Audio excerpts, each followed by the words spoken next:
morning, good morning. Politicians always have to soak up abuse. By-election candidates mostly get bellowed at by irate voters and then they limp quietly home. Well, this morning, the worm has turned.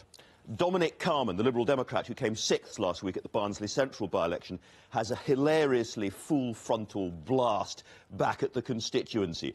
He recounts some terrible tongue-lashing that he got, but he also then describes Barnsley as a place so introverted that people coming from Manchester and Nottingham are described as foreigners, and diversity, he says, is not welcomed.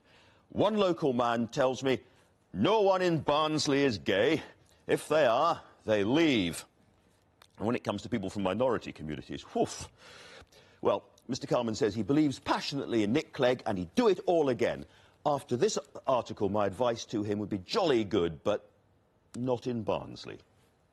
Joining me today for our review of the Sunday newspapers as Libya is still plunged in chaos, a veteran reporter of Middle East war, the Anglo-American journalist Charles Glass, and the singer and campaigner Annie Lennox. Well, and so to the front pages in that same story. There is the Sunday Times, which has splashed on SAS seized by rebel Libyans. That's not Gaddafi's lot, but in Benghazi. The Sunday Telegraph, like lots of newspapers, has focused on Prince Andrew's involvement with an American tycoon and others. Also says the other side of the banking crisis story that HSBC is considering leaving Britain and moving its headquarters to Hong Kong. The Observer, again Libya, saying that the unrest with petrol prices shooting upwards is going to have to wean the UK off our addiction to oil. Also a story about universities worried that they're going to have to close lots of courses because of the new immigration rules. The Independent Sunday talking about animal smuggling, and the News of the World, Andrew and the sex slave beast. I should also mention the Mail is also going on that same story about the FBI opening the case against the Prince's friend. Well, as promised, Annie Lennox and Charles Glass, thank you both very much indeed. Annie, I think you're going to start off with the main story of the day. Well, yes, this is the story that people are very uncertain about what is actually happening over there. Apparently, 8 SAS troops have been being held in Libya. And they were protecting a British diplomat and who was apparently trying to start a dialogue. Well, gosh, it's such a dreadful situation there, and it does make one wonder, how can there be any kind of dialogue in a country where it seems to be Chinese whispers? No one quite knows exactly who is who in all of this. Well, this is presumably the difficulty, that to find the people to talk to, you actually have to physically go there, which is, as we now read, dangerous. Charles? Well, if you want to meet the living opposition here, it's going to be dangerous, because the government is watching them 24 hours a day in Tripoli, and it's going to be a high-risk operation to contact them. Yeah, yeah. In Benghazi, they're in control, so you can meet with them and find out how they might be able to get to Tripoli and end this whole thing. Yes. You've covered a lot of wars around the region, going back, I think, to '67 was your first. I'm not quite that old. Was it not? Well, I read that and I thought, yeah, he's worn well. I would have been in school at the time. No, the first big one was the Arab-Israeli War of October '73. '73. Looking at the comparative forces in Libya, it looks a pretty one-sided struggle, doesn't it? It's very much two-sided struggle. I mean, the government, as you just observed, is regrouping and counter-attacking, which nobody expected. Because I've been to Libya many times. Gaddafi is not a well-loved figure by any means, despite his own fantasy about being a man of the people. He's loathed, but he does have mechanisms of control which other states have helped him with. A long time ago, East Germany, and more recently, Britain. Yes, indeed. You've got a story about peasants' revolt, I think, in one of the papers there. I think so. I think we're in a different order now. Well, since you can't find, show us just the Sunday Telegraph story here. This is quite interesting. When I said it was a slightly one-sided thing, I was thinking about the terms about the armaments and the number of planes and tanks and so on that Gaddafi still has. Until a month ago, every country in the world that exports arms was falling all over itself to cash in on Libya's oil wealth by selling them tanks, planes, electronic eavesdropping equipment, other ways, which were not for self-defense of Libya, it was for controlling the population. And given the way the population has been treated by the regime for so long, it's understandable that the people are really the enemy of the government, and these tools of the trade that have been supplied by Russia, by the United States, by Britain, by France, by Italy, are there to keep the people down. Yeah. And are keeping the people down in Tripoli. In Benghazi, they managed to rise up and you mentioned that Britain's been involved, of course, in selling a lot of stuff. We also read today that lots of Libyan policemen are still being trained, or were very recently being trained in Britain. There are some. They're still here. They haven't gone home. They're here. They were here being trained by a British university in specialized police techniques. And again, this isn't just for petty crimes and normal crimes. This is for political repression.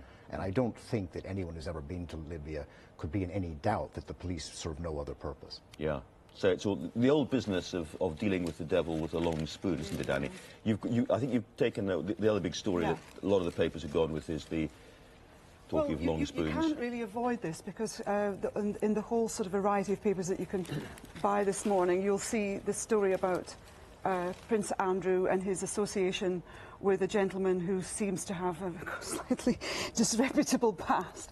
But it's interesting. I think it's very interesting hearing what you have to say about Libya, because then you start to go into the story and you actually start to get a very informed view. And this is the point about this story. I mean, I'm sure Prince Andrew meets thousands of people, and I think the question is just how friendly, just how close has he been with this one individual? I suppose that really is the point, because how can he possibly ascertain, out of all the people that he meets, exactly where they're all coming from? Because it seems to me that everybody's fairly much tainted with that devilish contamination. And he is sent out there to go and meet some sort of slightly rum characters so that Britain can sell rum characters stuff. Yeah. Then he also lets some rum characters buy his house for more than it's worth. There's that story, absolutely, as well. Time will tell. Time will tell about that. The FBI are going to open up the case, apparently. If we could, so they'll delve into it, no doubt. Your next story, Charles.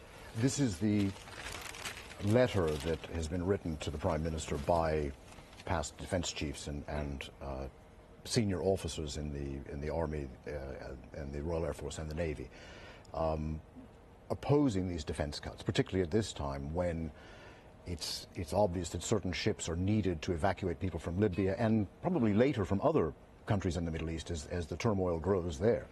They're not going to be able to do it. I mean, at the moment, the Defence Review is calling for massive cuts in regular forces, at the same time as spending much more than the budget for the rest of the armed forces on Trident, which can never be used. These ships can be used for evacuation, and if should it come to the case where there'll be a no-fly zone in Libya or some other country that might have to be enforced by the United States and Britain and France, they may not be able to, but they'll have Trident submarines cruising around underwater, never doing anything, but costing a vast fortune. So these defence chiefs are furious about that and are trying to preserve the armed forces for the uses to which they are likely to be put. Annie, let's turn then to a story which shocked a lot of people. I'm thinking of the John Galliano's drunken anti-Semitic outburst, which has cost him his job, the fashion designer. Absolutely. I mean, it really goes to show the power of the word. How, whatever you can say, whichever is going to be recorded with our technology, just recorded on a mobile phone, that actually was the precedent to Galliano's, probably who can say, but I think it'd be very hard for him to come back, There's been quite a lot of discussion in the papers about the connection between fascism and fashion. This has been a strange world in some ways, going right the way back to those beautifully cut uniforms the Nazis used to wear. Yeah, of course. I mean, and the irony of it is that here is John wearing a Hasidic, definitely a piece of fashion derived from Hasidic Jewish outfit. Yes. So one wonders, I mean, and I think it's, what kind of place, was this truth that he was speaking, or was this just whatever drug or alcohol, and apparently it was wine, but it's a strange thing when we all have a shadow side, each one of us, but what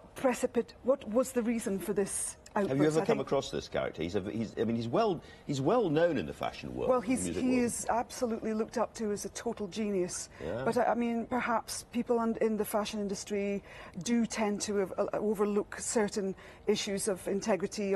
But in this case, the House of Dior made it very, very clear that they have distanced themselves from him. Think about Charlie Sheen as well, who's in the papers at the moment. I think if you're told you're a genius for long enough, then you're bound to go bonkers. Well, if everyone around you is saying, "Oh, you know, you're fantastic," I think being told you're fantastic is all very well and good. But I think when you're not held accountable for heinous behaviour, bad behaviour, then geniuses very often are given a very wide berth. And it's sad. It's a very negative thing. It's very sad that someone seems to contain that vitriol, and hopefully he'll look deep into his soul and find that, you know, that he'll probably regret what he said very much, I expect. Charles, your next story. Saudi Arabia.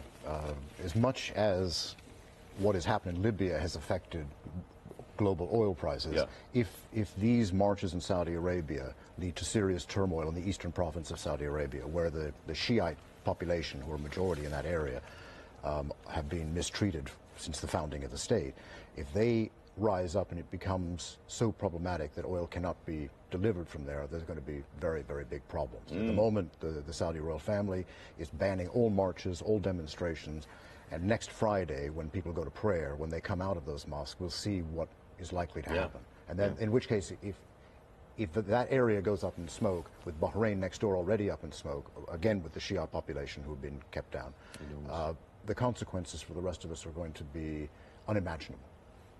Annie, I can't help but noticing that you were on the front page of not one but two newspapers, Independent Sunday and also The Observer, where you guest edited the magazine. Yes, well... A new thing for you, is it? Magazine editing? Not particularly, but I mean, basically, this is about the 100th anniversary of International Women's Day, which is coming up on Tuesday, on the 8th of March. And we'll talk about that with Emma Thompson in a minute. So ostensibly, you know, I certainly don't wish to become a guest editor of any newspaper necessarily, but the issue of women's rights is something that I'm very passionate about. And so I think it's very important that we get that issue back on the table, and we don't just regard feminism as a sort of has-been something that went back in the day. And this is something very urgent. Well, that takes us neatly to a man with a slightly dodgy grasp of feminist theory, I think. It could certainly a grasp of women in one way or another.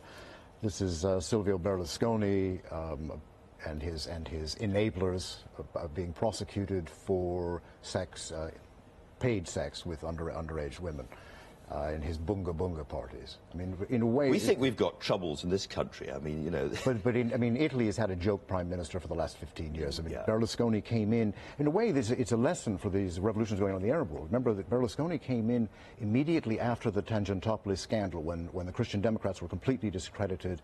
The prime minister of many years was prosecuted, and more than half of the Italian parliament was indicted, and they thought that out of this would come a cleaner, better, purer system. And they got Berlusconi, which has been worse than anything they ever had before. Absolutely. All right, well, for now, thank you both very much indeed for that.